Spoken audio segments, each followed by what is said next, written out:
व्याख्या की। दृष्टांत उदाहरण में वाच्य वाचक भाव है। दृष्टांत वाच्य है, उदाहरण वाचक है। दृष्टांत वाच्य है, हाँ, और उदाहरण वाचक है। दृष्टांत मानस इतना बोल दिया, जहाँ पर अग्नि होती है और धूम होता है, जैसे कि मानस, ये हो गया उदाहरण। उदाहरण में विस्तार है, उदाहरण में विस्तार रहता है, दृष्टांत में संक्षेपीकरण रहता है। ठीक है, दृष्टांत दिया, आगे बढ़े। अब जैसे जैसे वक्ता बुद्धिमान होता जाता है, अनुभव करना आप स्वयं, उसके दृष्टांत कम होते जाते हैं, उदाहरण नगण्य हो जाते हैं। और देना पड़े उदाहरण तो दृष्टांत के रूप में देता है।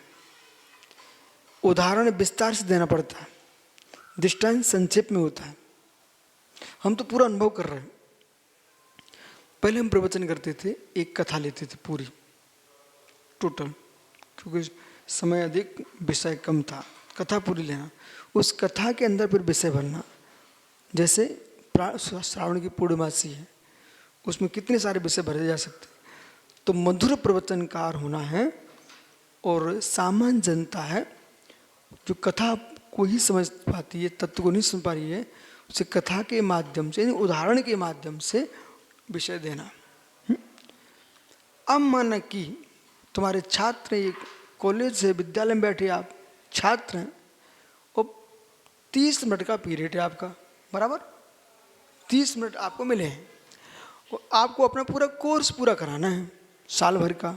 बच्चों को पढ़ाना भी मधुरता में पढ़ाना है।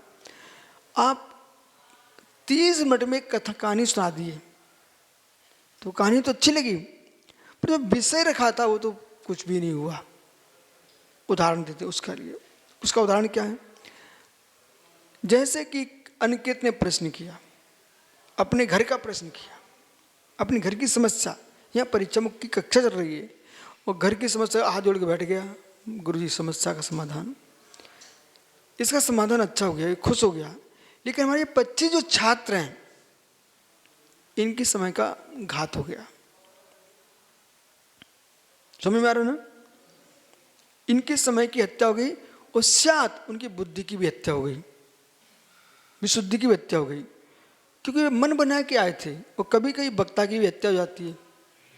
हम मन बना के हम अपने इस वजह को विशिष्ट रूप से समझाने वाले हैं, और बीच का कोई आदमी आया, उसने अपनी निजी बात छेड़ दी, तो उससे क्या हुआ? वो आपकी संतुष्टि है, पर इतने हजार लोगों का तो घाटा हो गया ना। इसलिए जहाँ पर 1 लाख लोग प्रवचन सुन रहे हैं आपके, वहाँ पर एक आदमी प्रश्न करता है, उसके एक आदमी प्रश्न को गौण कर देना चाहिए। उसको कहना बाद में समझाते हैं, लेकिन 1 लाख लोगों को तुम्हें प्रवचन सुनाना चाहिए। पुनः सुनिए, वो एक आदमी जिस प्रकार से सुनना चाहता है, उस पर बिल्कुल उपेक्षा कर देना चाहिए। आपका जो निजी विषय था उसे बोलना चाहिए। वो आपके लिए ऐसा विषय दे के चला गया कि तुमने 1 लाख लोगों को उसका विषय सुनाया है, हमको नहीं सुनाना। जब मैं प्रवचन करने जाता हूँ, रास्ते में बहुत लोग मिलते बेटा, अपने अपने निजी सोच वाले, हमारे कान बोल के जाते हैं, गुरुजी आज इस विषय पर, गुरु आज इस विषय पर। भाई मेरा ग्रंथ चल रहा है, हम आगे तो विचार करेंगे, और नहीं तो उसको भी उत्तर नहीं देना, देखेंगे। चलो,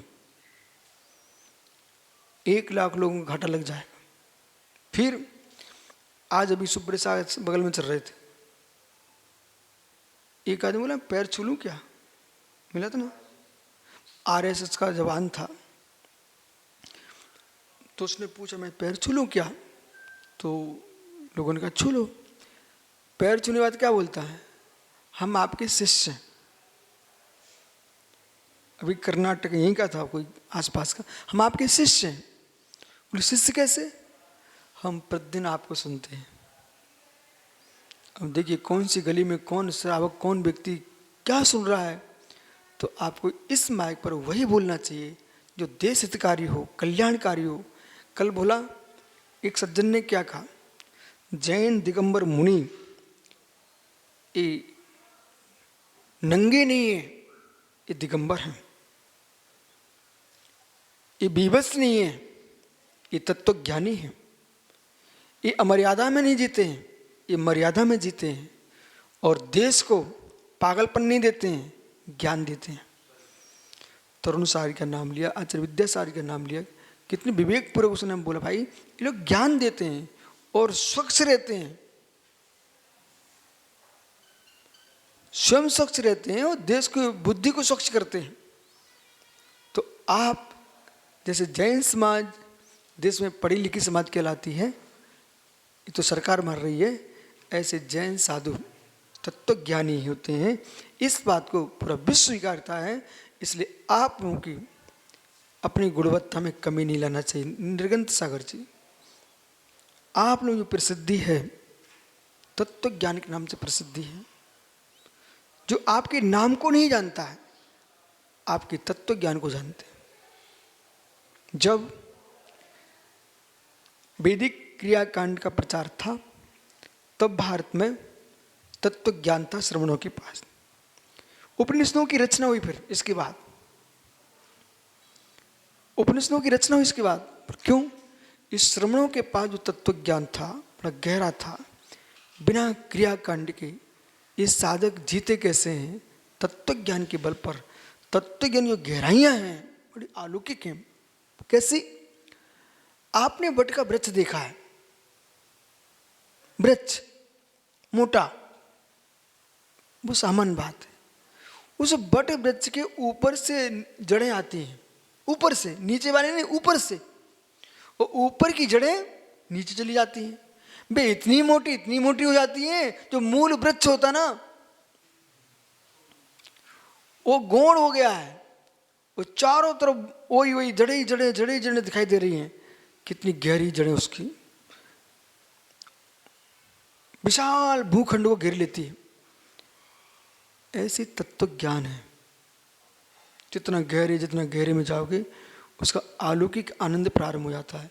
फिर बाहर के आनंद नहीं दिखते।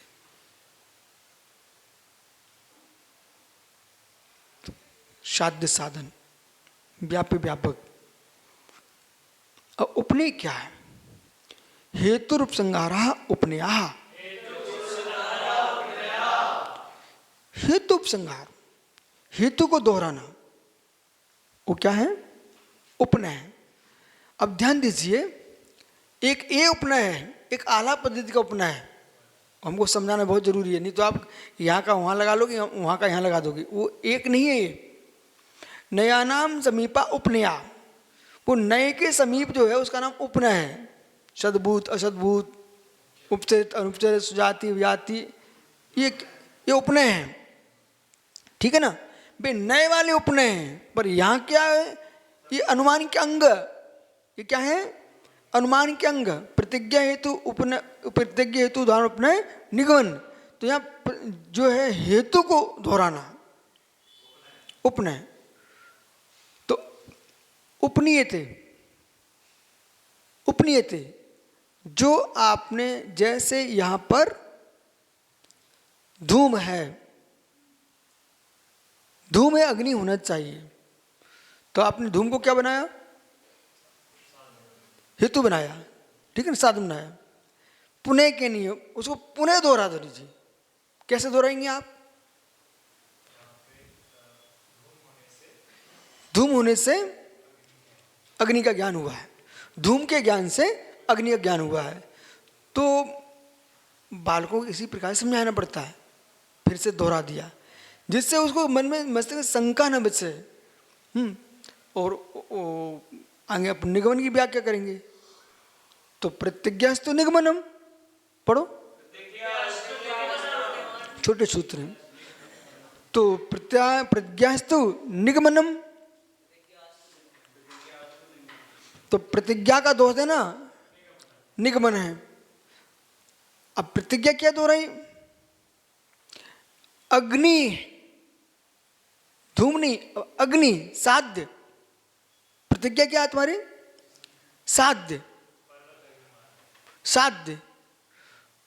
अग्नि साध्य होगी और धूम साधन है। साधन को दोहराना उपनय है और साध्य को दोहराना निगमन है। बराबर? अब दोहराइए, समझाइए। जैसे महानस धूम होने से अग्निमान है, ऐसे ही पर्वत भी अग्निमान। ये निगमन हो गया, वैसे पर्वत भी अग्निमान। वैसे ही जैसे पहले प्रतिज्ञा बोली कि पर्वत अग्निमान है धूम होने से, ये हेतु हो गया। जैसे महानस, ये उदाहरण हो गया। वहाँ पे धूम होती है क्योंकि अग्नि होती है, इसलिए पर्वत भी अग्निमान है। कितने शब्द बोल दिए। पूरे बोल दिए ना, पाँच बोल दिए। तो जैसे रसोई घर में अग्नि है ना, वैसे अग्नि है। तो हमने साध्य को दोहराया है, साधन को दोहराएंगे। देखो सरल कर लो इसको, रटनी नहीं पड़ेगा आपको। साधन को दोहरा देना उपनय हो गया, और साध्य को दोहरा देना निगमन हो गया। इतनी वही साधन प्रतिज्ञा। ठीक है, शेष आगे